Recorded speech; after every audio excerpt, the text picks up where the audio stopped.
All right, 3, 2, 1. Hi, this is William Ramsey. Welcome to William Ramsey Investigates. On tonight's show, I have a very special guest, someone who I talked to back in 2018. His name is Fred Giannelli.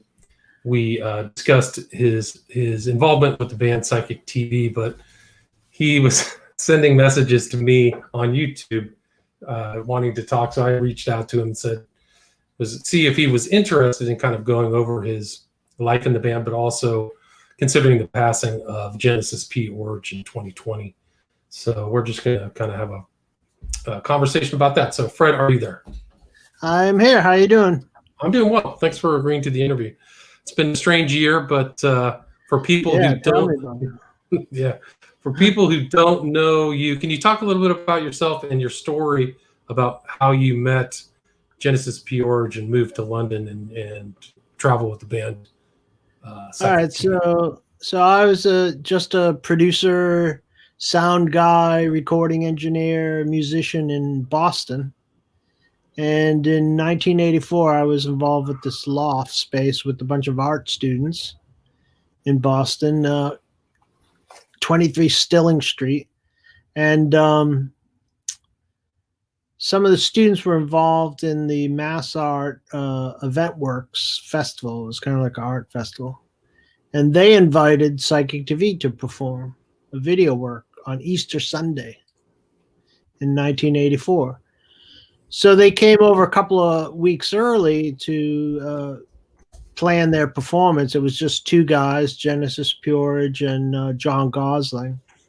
And it was primarily going to be a video and tape loop performance.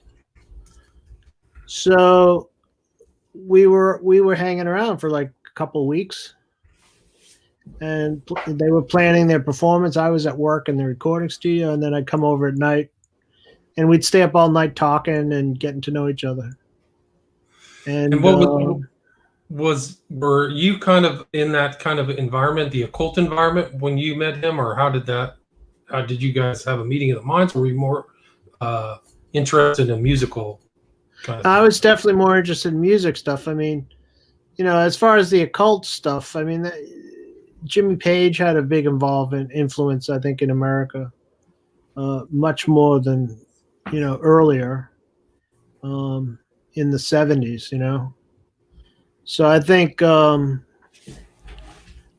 whole Led Zeppelin popularization of Aleister Crowley and Jimmy Page's interest in it definitely was a bigger influence than Jen at that in the 70s. In the 70s, right?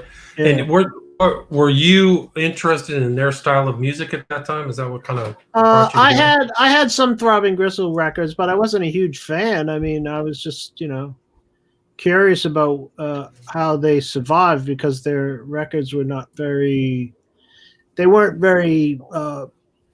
sales oriented or publicity. They didn't they didn't tour in America. They never toured in America. They were more associated in the art world. So it was just kind of interesting how, they was able to keep going. I mean, Throbbing Gristle was I knew Sleazy was in Hypnosis, and he had a lot of, music business, day job work. Right. Doing music videos and record sleeves and stuff. But Jen, he was just kind of like peculiar. What was Peter Christopherson like in person? He was very, very pleasant. And I remember I met him at the very last performance of Coil, which was in Montreal. And a friend of mine was driving up, and I wasn't going to go. It was a big festival, and they were kind of like the headlining act. And so I got dragged up there to meet Sleazy. I'd never met him before. And this was in the 90s, I think. Late 90s. And so we go up there, and I finally got introduced to him, and then we started chatting, and it was just all gossiping about Jen and just laughing. It's just like two old friends. Like we it felt like you're chatting to an old friend when you meet a friend who a mutual friend of Jen's. Right. So when he said goodbye to me, he gave me a big bear hug. He was really into these big bear hugs, you know. He gave me a big bear hug, and he whispers into my ear, "I feel like I know you so well." Just from your experience, he was a super intelligent guy, wasn't he, Christopherson? Yeah, he was pretty bright, and he was very interested in the occult also, you know. Right. And so, but that was post Gen. So in mid '80s, what was that music scene like, and what brought you to want to go to the UK and join Psychic TV?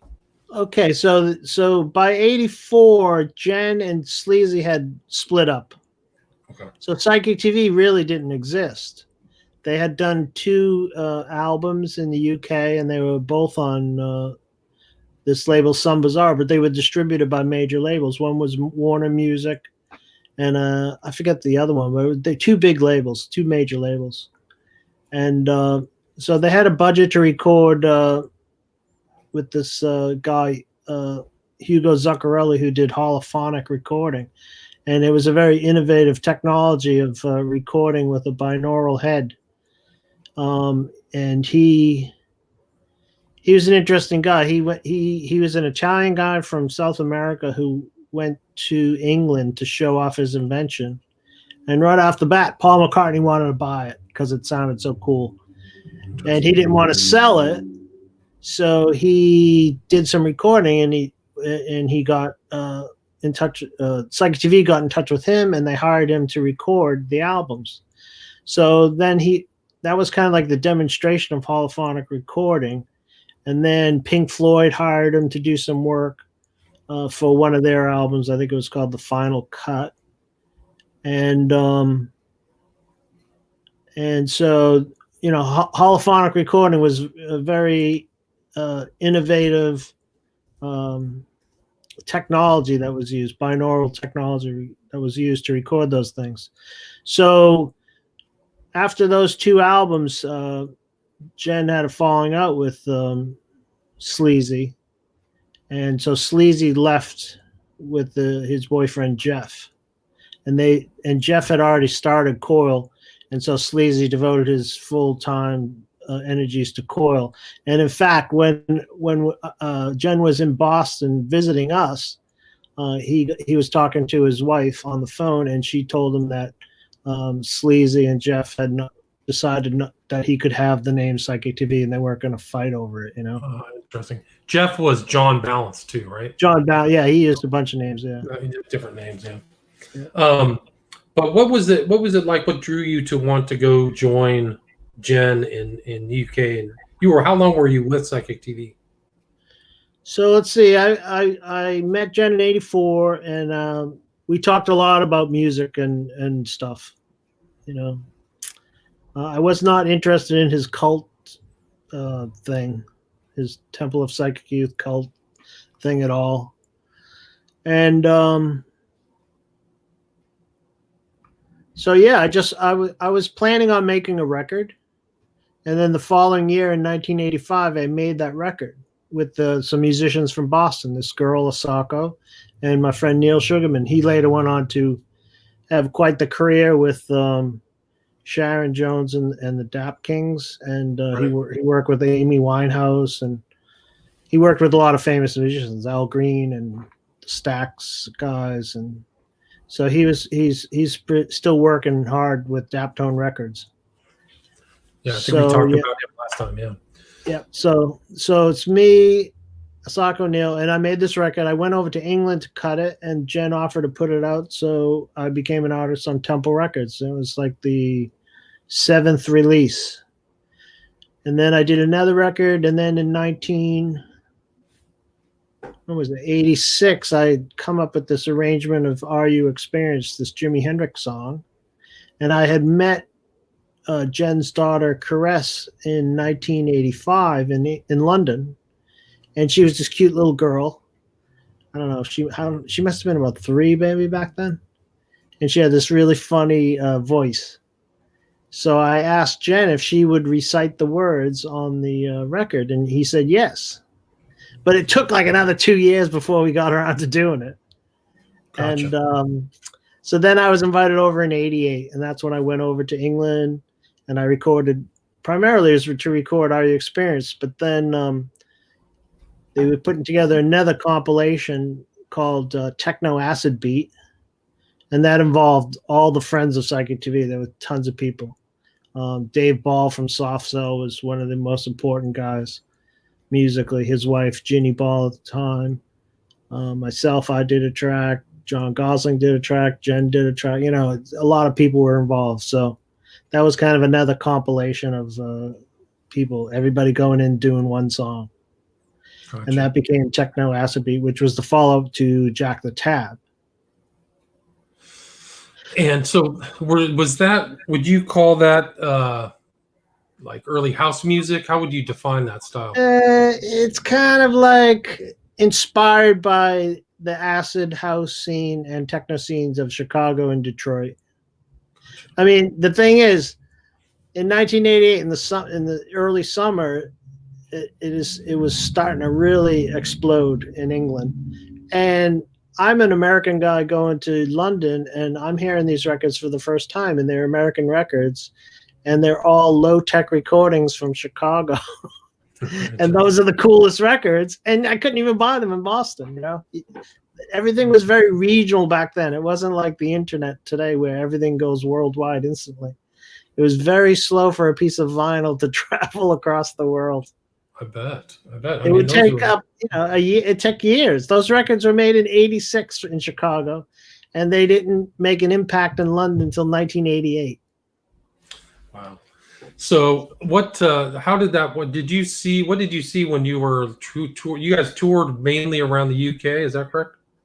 Well, no, in '88.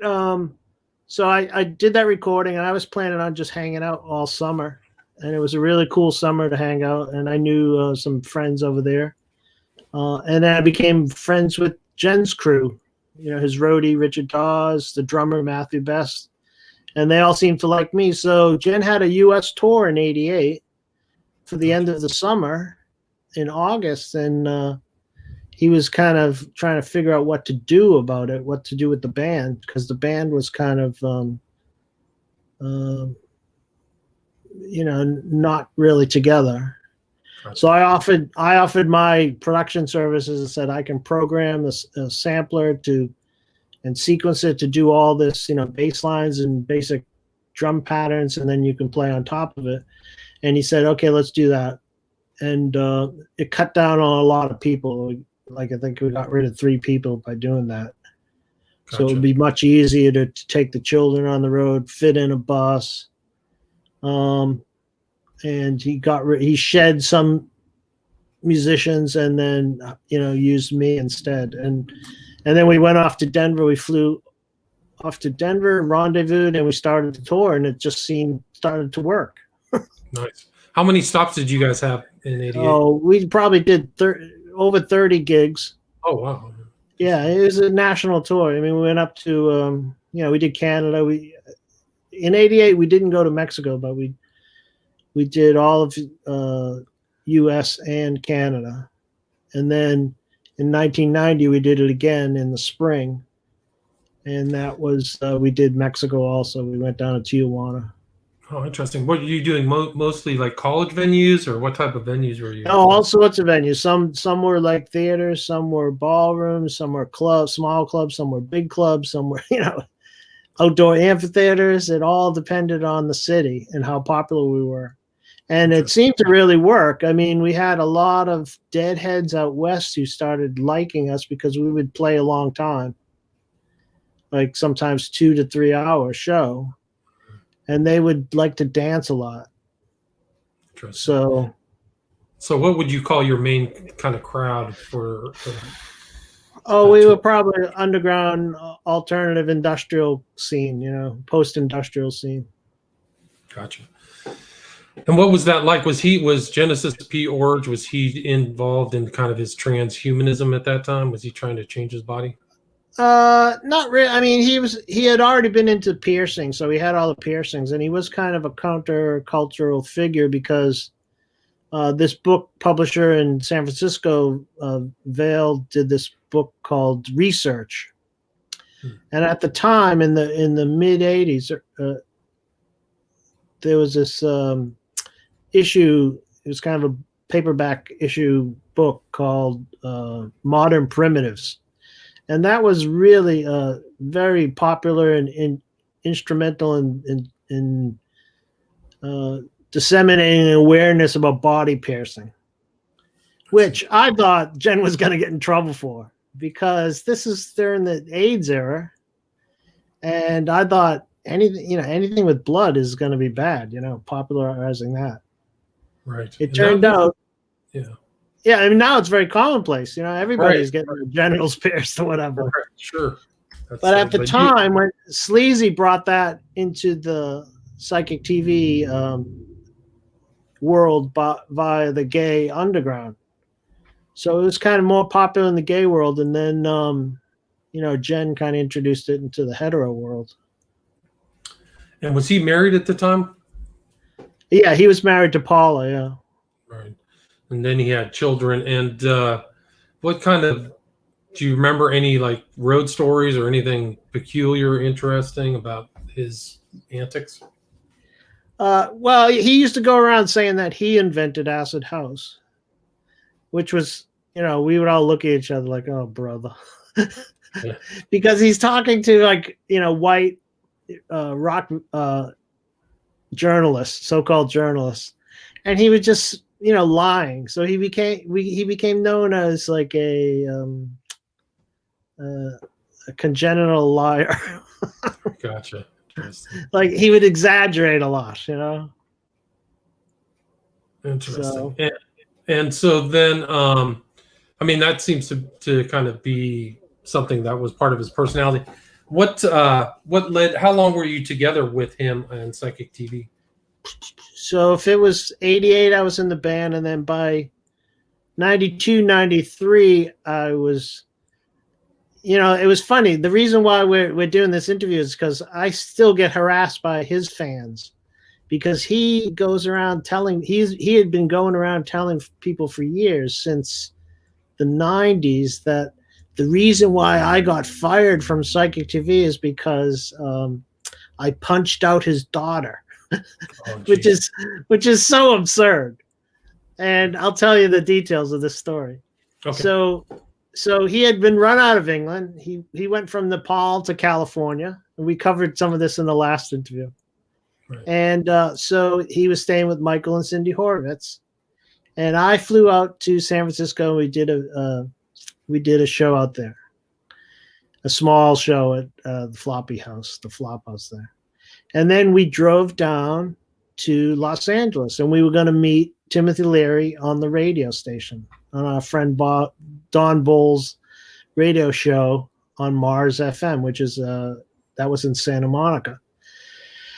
And so we go down there, and Tim comes over, and we meet Timothy Leary for the first time, because Michael had spoken to him, and Tim invited us over to stay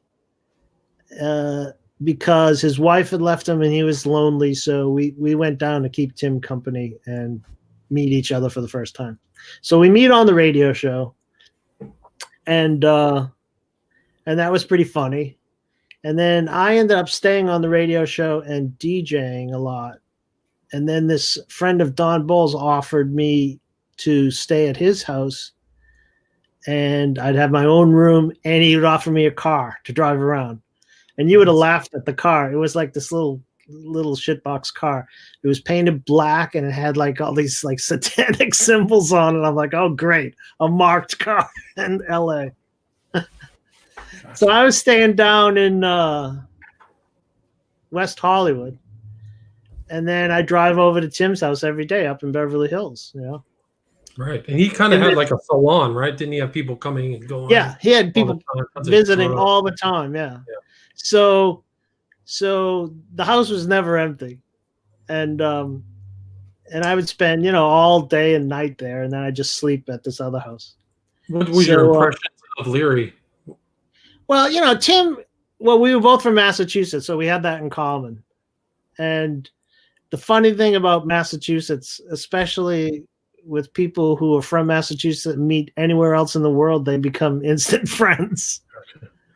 Because we all know how it's very kind of a cynical place. I don't know where you're from, but well, Northern California. Northern California, yeah. It's Which a is different, definitely its own place. Definitely its own. yeah, culture. yeah. I mean, Massachusetts has a lot of different areas to it, but you know, if you're from the Boston area, I can see why, you know, Hollywood has, and people have so much fun making fun of Boston. We do have a lot of student turnover, so I think that helps spread the Bostonian attitude, you know. Right. Makes sense. He Yeah. was still kind of healthy when you met him, right? Leary Yeah, was? he was very sharp he was 72 and very sharp. He wasn't doing any drugs when I was around him. He was drinking a lot. And he was way more interested in what we use in the internet right now. He was interested in computer nerd guys coming over talking about what the internet was going to be, because it was just kind of starting, you know. Right. And he was very, very, very focused on like uploading your consciousness, your writings, your music, your ideas, your stories onto the internet and living through that, you know. Right. And I think, which is definitely happening now. I think that he got his brain cryogenically frozen, if I remember. no, he didn't wind up doing that, but okay. But as in terms of him seeing the potential of what the internet has become, he was absolutely 100% correct. And very, very, you know, into it. He really, he was saying how like he'd been waiting his whole life for this kind of thing. This is more psychedelic than psychedelia was, you know, in the psychedelic days. Interesting. Did you see any other notable figures at his place? So let's see. Well, let me tell you the story about how Jen made up this lie about me and decided to start spreading it. Sorry. So Tim said he was going out to dinner with I think it was Delight, the group Delight. So they were in town or something, and they were from New York. So they were in LA, and so Jen and Paula went out with Tim to go meet them. And I stayed back with the kids, and then I was going to go catch some more sleep. So I was in Tim's office, and I called my friend Jonathan, who just happened to work at the New York City morgue.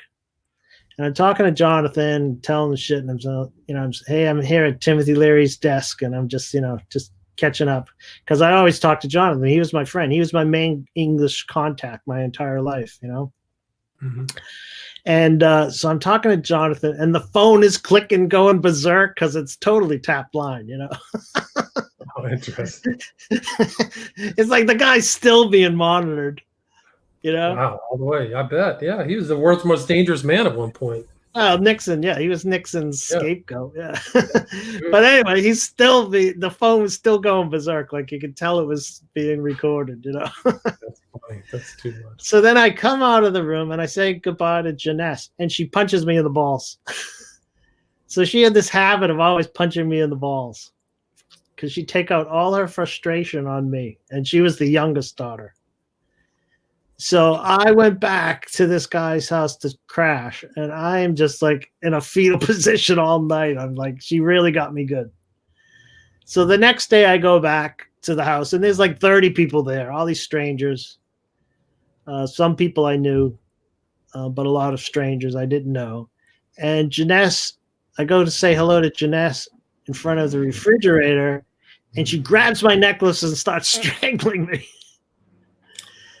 And she's in the arms of this woman. And so to get free, I tapped her on the cheek, and she started crying, like screaming, bloody murder. So that really pissed me off. That was like the last straw of like, oh. So I just like stormed out of the house and just was really pissed off, because she was just, you know, setting me up to blame all her hardship with her life and her family on me, you know. And then I realized Jeunesse was a very, very frightened child. I mean, Jeunesse when they lived in Brighton, Jen sent them to this school, which was kind of right next door to the house that they lived in, and it was a Christian school. And you can imagine the teasing she got from the other students, Right. So one day, how did he raise his kid? How did he raise his children? And what to be able to think for themselves, I think, in a lot of ways, Jen was an interesting father. I mean, he was definitely not suitable to provide for his family. That's for sure. He was always scamming his friends, and that's what he was doing with the band, as I later learned. But the school was apparently very good, and he was into being intelligent and standing up for yourself. And Jeunesse, one time, Paula asked me to bring her to the school, and I didn't even know it was right next door, really. So I bring her over to the school, and she was terrified. And I never saw anyone so scared. And then I understood where Jeunesse was coming from, and she just was having a horrible experience being harassed and bullied by all these Christian kids, Right, interesting. How old the kids are now? What, in their 30s or 40s? Yeah, I think so. Yeah. Did they take after their dad, or what? No, they're very normal. They're very. It's like, well, maybe Jeunesse took after her dad more, but I remember when we were on the tour bus, we would always, Paula would tease. We'd say, "What are you going to be when you grow up?" And Caress would, was very sensible, always, and Paula would tease her and say, "Oh, Caress is going to be a secretary," which is like the most normal thing you could be, Right. But they were very together, and it was really, I thought it was very self-indulgent of Jen when he did get all that money off that Rick Rubin case to not send his kids to college and support them more, Yeah, he got a substantial sum. Didn't he get a 7-figure sum or something like that? Yeah, I don't know how. Yeah, it was. Yeah, it was probably a little bit of over $1 million. Yeah. When was that? He supposedly fell out of a window during a. Yeah, that was after he insulted me and pretty much the band dissolved. So after that insult happened, was that a strategic maneuver by him to fulfill something? No. So this incident in San Francisco, Los Angeles, he did want to get rid of me, and I didn't even want to work with him anymore anyway. But then he still kept inviting me out to San Francisco to do shows with just the three of us, me, Jen, and Paula. Okay. And so we did that for a while, and then finally Paula said, she told me one time, we were sitting in a car alone, and she said, "I'm thinking of leaving Jen." And I was like, I can't say I blame you one bit, because he made her life so much difficult, especially for the kids, and he was unable to provide for family, So here they are living in Northern California for, I don't know, it was about a year and a half maybe. And then she decided to leave him, and then now he's really desperate and calling me all, to help him out and to do things. And that's when we ended up getting an opportunity to make some demos for a big record label that Herb Albert owned called Almo Sounds. And so we did these demos, and then we didn't get signed, but we submitted the demos, and then Jen sent me a contract, and he wanted all the money. He wanted $200,000. So he wanted me to be his partner, but he didn't want me to be a partner in sharing the money. Oh, interesting. Let's see. So So you said that he was kind of so he was like kind of using the band as kind of a financial scam. Is that what you said? Yeah, basically, yeah. I mean, we never examined the books. Paula did the books. And in fact, when I remember her telling me she was separated from him, and then she told me that he owes me money. I said, "Don't tell me how much, because then I'll get depressed." So he Yeah, I think I saw in one of his interviews he was always worried about paying rent and always stuff like that. He's kind of a hard Well, scrap. he was always like that. Yeah, like he was Um, living above his means, you know. and did you see much occult stuff when you were with him, or had he written the Psychic Bible yet? A lot of that stuff is a collection of earlier writings from the early '80s, like Jeff Sleazy Monty wrote stuff. Other, members of the Temple of Psychic Youth wrote their stuff. Oh, interesting. Oh yeah, here's this guy Graham is asking, do you know about the accusation of sexual abuse by GPO? And I go, yes, I do. Can you talk about that? Yes, sure. I'll tell you what I did, how I remember the name Jackie Dillon. And I just knew in '88 I went there, and I was staying at 50 Beck Road, which is Jen's old house, where he originally settled with Cozy from Thriving Gristle. Mm-hmm. And then when she left, then Paula moved in, and then he started his family, and they lived there in the early '80s. Then he moved up to just north of there, a few miles up. And then he moved down to Brighton in the summer of '88 before we went on tour of the USA. And so Jackie Dillon, I knew of her because I was staying at 50 Beck Road a lot, and I'd heard about this little girl who heard voices across the road, and she heard voices in her head ever since she was a little girl. And then that's the first time I ever heard of Jackie Dillon, never heard of her again until we were in Los Angeles staying at Timothy Leary's house, and Jen and Paul was saying that they thought it was a Christian conspiracy to get them run out of England. And these born-again Christians had made this TV documentary, got it shown on Channel 4, right. Claiming that there was satanic child abuse, and they have video footage of satanic child abuse occurring. And then they showed footage of promo videos by Psychic TV that were financed by a major label, Warner Brothers Records, I think was the one. It had Mr. Sebastian, a voiceover of a video of Derek Jarman talking dressed as a priest. And it was just totally ludicrous. And then they had this interview with this woman she said her name was Jennifer, and that she was impregnated, and then they performed an abortion on her, and then they used footage of Paula when she was pregnant.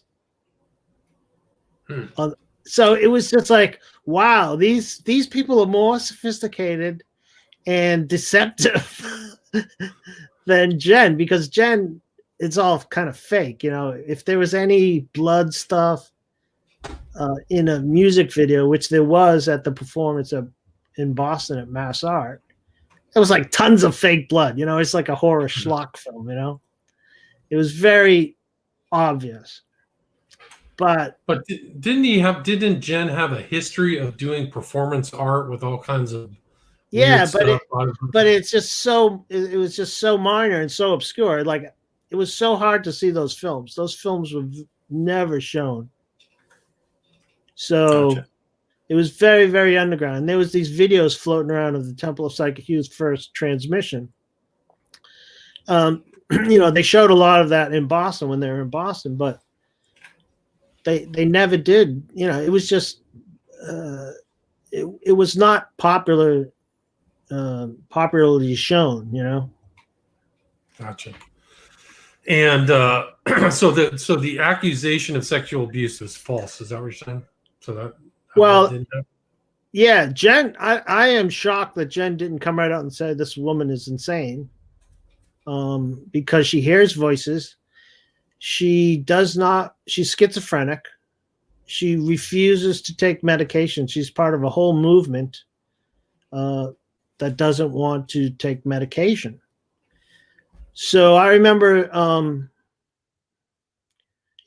this guy's Graham is saying Jackie has a detailed YouTube presence talking about hearing voices. Yes, and she's held up as a poster child of this anti-medication movement, which again is funded by Christians, because I know that she has come over to speak in Massachusetts, in Western Massachusetts, several times when she made her presence known to me, which was by attacking me on Twitter and making accusations about me and the record I made with Caress, Are You Experienced, and saying that I was a pedophile, or that Jen was a pedophile. And then she just went off the deep end saying that he was a pedophile. And then I got into this war with them on Twitter, and I thought they were all absurd.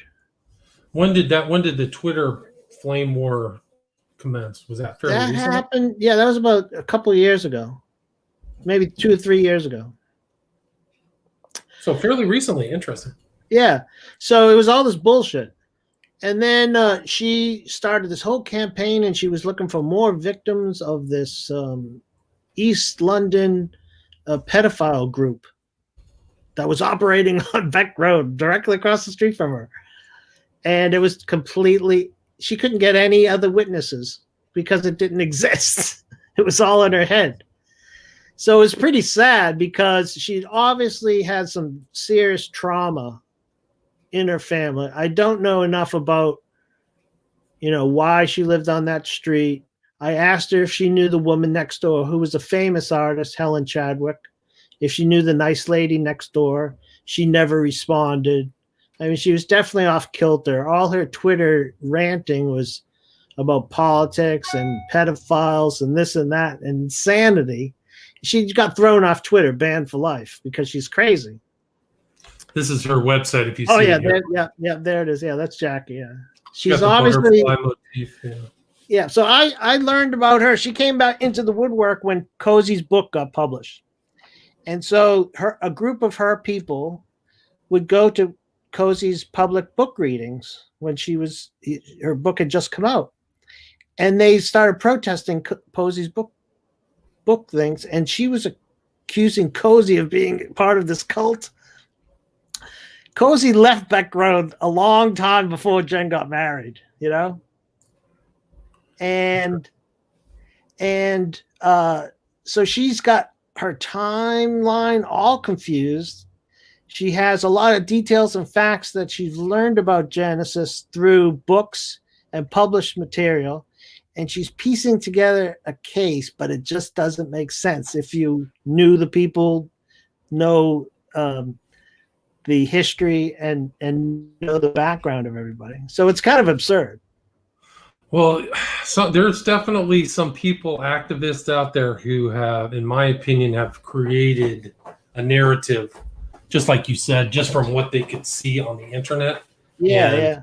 Not add additional facts than what's known. I'm not going to mention their names, but it wouldn't be the first time, because they get attention. They also get a kind of street cred, like an internet fringe conspiracy street cred. So they get attention. People give money. I'm surprised that they're not accusing Jen of being the adrenochrome supplier to the royal family. I mean, that's how absurd it is. Maybe Jen was the adrenochrome supplier to the royal family, and when he had children, he decided to stop sacrificing children, and that's why he got run out of England. And did you ever see? I think there's a picture of Jen with the head of the OTO at that time. Do you ever meet that guy? His name was not Breeze. It was William Breeze. Yeah, Bill Breeze. Was it William Breeze? Yeah. I met him in Chicago in 1988. Gotcha. What did you think about we played the gig in Chicago. Well, I mean, there's no clear OTO, head of the OTO. You know what I mean? He's just right. No, it's a disputed. Yeah. Yeah, it's so. It used to be. He's one of the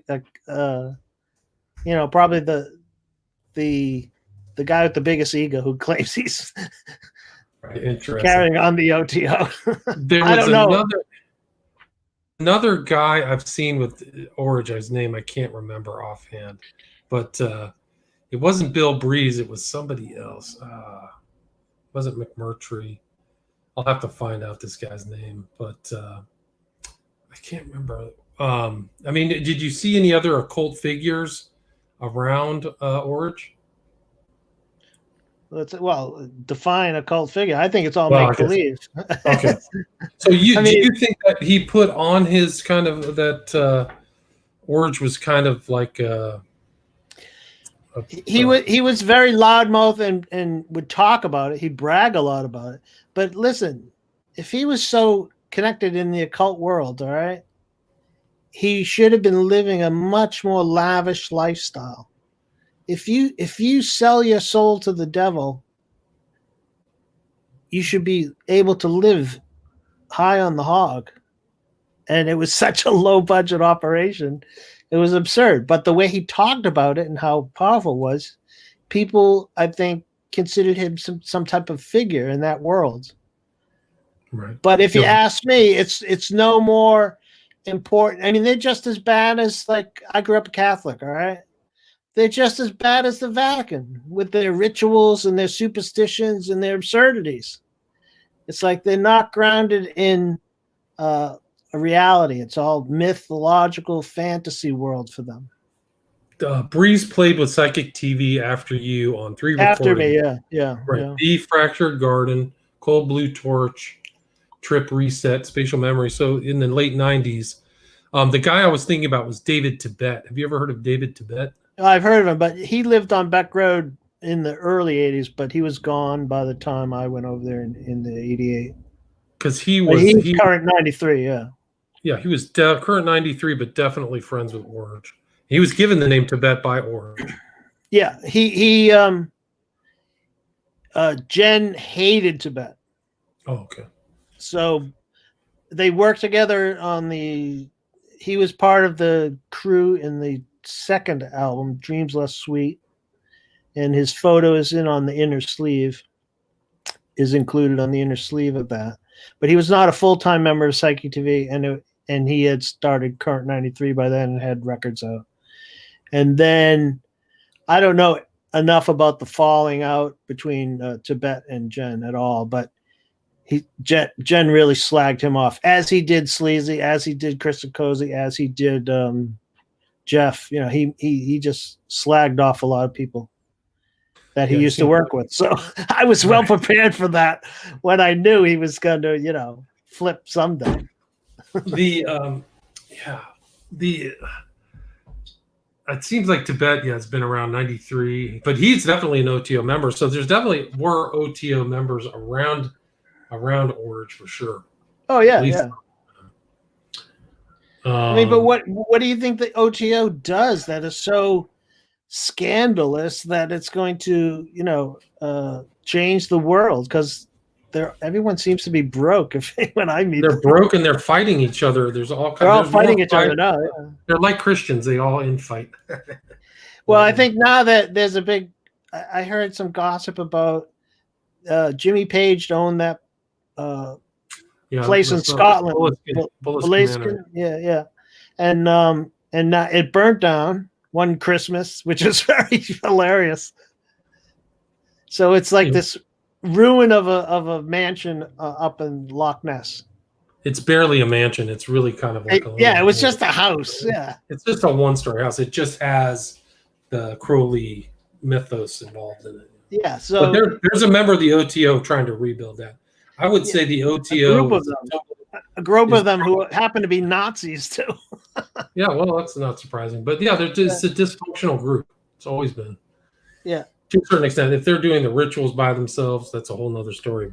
But it's so funny that some OTO or Crowleyite type Nazis are buying a ruin of a shell of a building when Crowley was in Italy and he got thrown out by fascists. Mussolini, it's interesting. And he was like a personal fascist, and Mussolini was a big fascist, political fascist. Yeah, no, Crowley would be very happy with fascist. It's just absurd how I don't take any of those people seriously. So, are you willing to take a few questions from the listeners? Sure. Like 44 minutes. Anybody have any questions for Fred? Anybody? Music questions, history questions? Anybody? Another people are mentioning the Hoaxstead or Hampstead hoax, which is another kind of case that I researched and couldn't find any evidence. And I do believe that. Yeah. Hampstead, England? Correct. Oh, I don't know anything about that. Have you ever heard the Hampstead hoax? No. It was a lady, a woman, and her boyfriend at the time.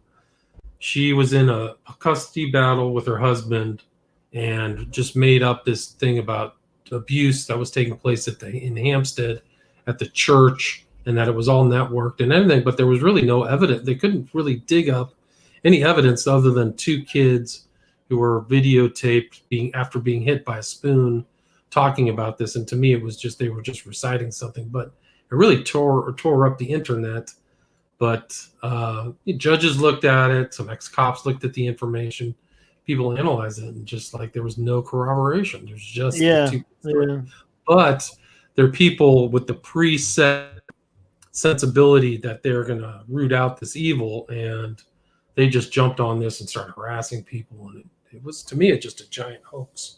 But well, in England there was Operation Spanner, which was kind of a roundup of anyone who was gay that was involved in the tattooing, piercing, S&M scene. So Operation Spanner was an important thing, and Jen was not part of that because he had a wife and kids and was, not part of that underworld. But they rounded up school teachers and, all these different people who had never met each other and tried to try them as a group. Yeah, there you go, Operation Spanner. Sure.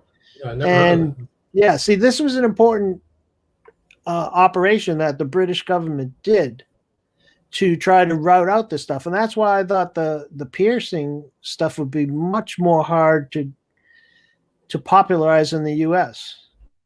Because of the AIDS epidemic happening. I mean, this is the early days of AIDS, in the mid 80s when I met him. And it was Operation Spanner just wanted to eradicate all of them. And so I remember we did go, the guy who did the piercing and the tattoos for Psychic TV, his name was Mr. Sebastian, and he got round up.